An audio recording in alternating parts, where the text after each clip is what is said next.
రాజన్న సిరిసిల్ల జిల్లాలో భారీ వర్షాలు కురుస్తున్నాయి. నిన్నటి నుంచి పడుతున్న వానలతో వేములవాడ పట్టణంలోని లోతట్టు ప్రాంతాలు జలమయమయ్యాయి. దీంతో జనాలు ఇబ్బందులు పడుతున్నారు.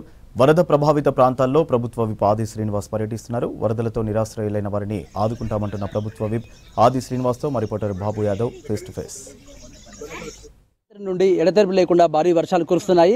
ఇటు వేములవాడ పట్టణంలో చాలా లోతట్టు ప్రాంతాలన్నీ జలమయమయ్యాయి. అయితే లోతట్టు ప్రాంతాల్లో ప్రభుత్వ విప్ ఆది శ్రీనివాస్ పర్యటిస్తున్నారు. ఇప్పటికే కొరట్ల బస్టాండ్లోని బుడగజంగల కాలనీ కావచ్చు, అటు తిప్పపూర్లోని పలు ప్రాంతాల్లో విజిట్ చేస్తున్నారు. అటు బతుకమ్మ తెప్పగా పరిశీలించారు.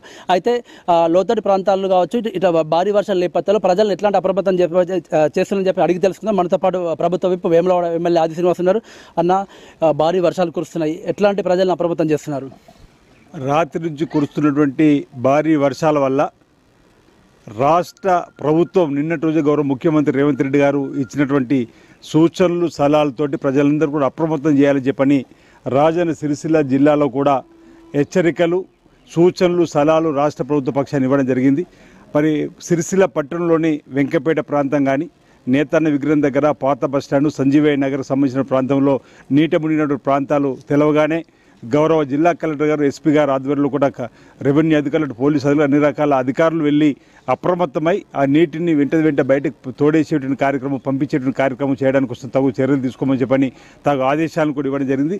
తదుపరి ఈరోజు వేములవాడకు సంబంధించినటువంటి ప్రాంతంలో నేను స్వయంగా, అంటే ఓవైపు కలెక్టర్ గారు, ఓవైపు ఎస్పీ గారు, ఉన్నతాధికారులందరూ కూడా అలర్ట్గా నిన్నటి నుంచి ఉంచడం వల్ల ఎక్కడికక్కడ ఏ సమస్య వచ్చినా వెంటనే అటెండ్ అయ్యే విధంగా ఇక్కడ వేలాల్లో బుడగజంగాల కాలనీ నీట మునిగిందని తెలవగానే సంబంధిత అధికారులతో పాటు లోకల్ ఎంఆర్ఓ గారు, పట్టణ మున్సిపల్ కమిషనర్ గారు, అడిషనల్ ఎస్పీ గారితో కలిసి వెళ్ళి నీట మునిగిన కాలనీని చూడడం జరిగింది. వారికి తాత్కాలికంగా ఓ బస్సును ఏర్పాటు చేయడం, అక్కడ వాళ్ళు ఉండటానికి వీలు లేకుండా ఉన్న పరిస్థితి కాబట్టి పక్కన ఉన్నటువంటి ప్రాంతానికి తరలించి వారికి ఈ రోజు నుంచి భోజన వసతిని కల్పిస్తూ వారికి నష్టపరిహారం ఇవ్వడానికి కోసం చేసే కార్యక్రమం చేస్తూ, ప్రధానంగా నీట మునిగి లోతట్టు ప్రాంతాల్లో పేదలు ఉన్నారో వారికి ఇందిరా మిన్లు కూడా ఇవ్వాలని చెప్పని నిర్ణయం తీసుకుని ఈరోజు అక్కడ కూడా ఇందిరా మిన్లు ఒక్కొక్కరికి 6 లక్షల రూపాయలు ఇస్తామని ప్రకటించడం జరిగింది.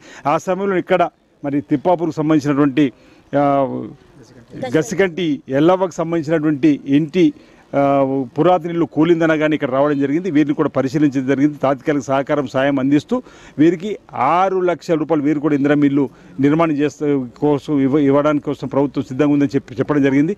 ఇంకోటన్నా, బట్ వాతావరణ శాఖ హెచ్చరికల నేపథ్యంలో 48 గంటల పాటు భారీ వర్షాలని చెప్పేసి ప్రజలందరూ అప్రమత్తంగా ఉండాలంటారు. మన సిరిసిల్ల జిల్లాలో ఏమైనా పునరావాస కేంద్రాలు ఏర్పాటు చేయబోతున్నారా? అట్లాంటి జాగ్రత్తలు తీసుకోబోతున్నారు? పునరావాస కేంద్రాలు ఎక్కడికక్కడ అందుబాటులో అధికారులు ఉంచిర్రు. అంటే మనం అలాంటి పరిస్థితి రావద్దని భగవంతుని ప్రార్థిస్తూ, అలాంటి పరిస్థితి తలెత్తినా కానీ ఎక్కడికక్కడ పునరావాస కేంద్రాలు ఏర్పాటు చేస్తూ సంబంధిత మండల స్థాయిలో ఉన్నట్టు ఎంఆర్ఓల కార్యక్రమాలు నిర్వహించడం జరిగింది. ఇప్పుడు బుడగజంగాల కాలనీ పునరావాస కేంద్రానికి తరలిస్తున్నాం. ట్రాక్టర్లు కూడా వెళ్ళినాయి అక్కడికి. వాళ్ళందరూ కూడా ఇంట్లో ఉన్నటువంటి వస్తువులు తీసుకొని వస్తారు. వాళ్ళకి భోజన వసతి కూడా ఏర్పాటు చేస్తే ఈ రోజు నుంచే కార్యక్రమం జరుగుతూ ఉంది. మేము ప్రజలకు ఒకటే పిలుపునిస్తున్నాం, ప్రభుత్వం ఇచ్చేటువంటి ఈ అలర్ట్ జారీకి సంబంధించిన సూచనలు, సలహాలు తీసుకోవాలి.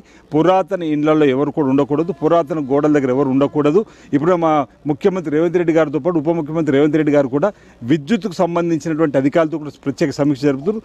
పురాతన ఎక్కడైతే విద్యుత్ స్తంభాలను అక్కడ కూడా వెళ్లకుండా ఉండాలని చెప్పని నిరంతరం ప్రజలకు అందుబాటులో అధికార యంత్రాంగం ఉంది. ఎక్కడ ఎలాంటి ఇబ్బంది తలెత్తకుండా చూసేట్టు కాదు. వాగులు, వంకల దగ్గర కూడా పోకుండా ఉండడానికి కోసం పోలీసు శాఖ ద్వారా కూడా పెద్ద ఎత్తున బందోబస్తును ఏర్పాటు చేయడం జరుగుతూ ఉంది. ఎక్కడ ఇబ్బంది వచ్చినా మీ ద్వారా V6 ద్వారా ప్రజలకు కూడా కోరుతా ఉన్నాం. ఏ ప్రాంతాల్లో ఏమైనా ఇబ్బంది తలె ఇప్పుడే ఒక సమాచారం వచ్చింది.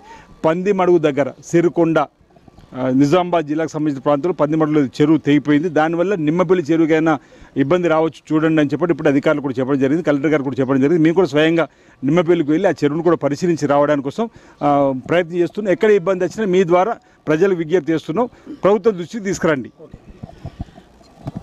ఎటువంటి విపత్తు వచ్చినా ఎదుర్కొనేందుకు సిద్ధంగా ఉన్నామని, ప్రజలందరూ మాత్రం అప్రమత్తంగా ఉండాలని చెప్పేసి, ఎవరైనా ప్రాణ నష్టం కావచ్చు, లేకపోతే ఆస్తి నష్టం జరిగినా కూడా ఒక ఇల్లు కూలిపోయినప్పుడు కూడా ప్రభుత్వ పరంగా ఇందిరా ఇల్లు మంజూరు చేస్తామని చెప్పేసి ప్రభుత్వం ఆది శ్రీనివాస్ చెప్తున్నారు.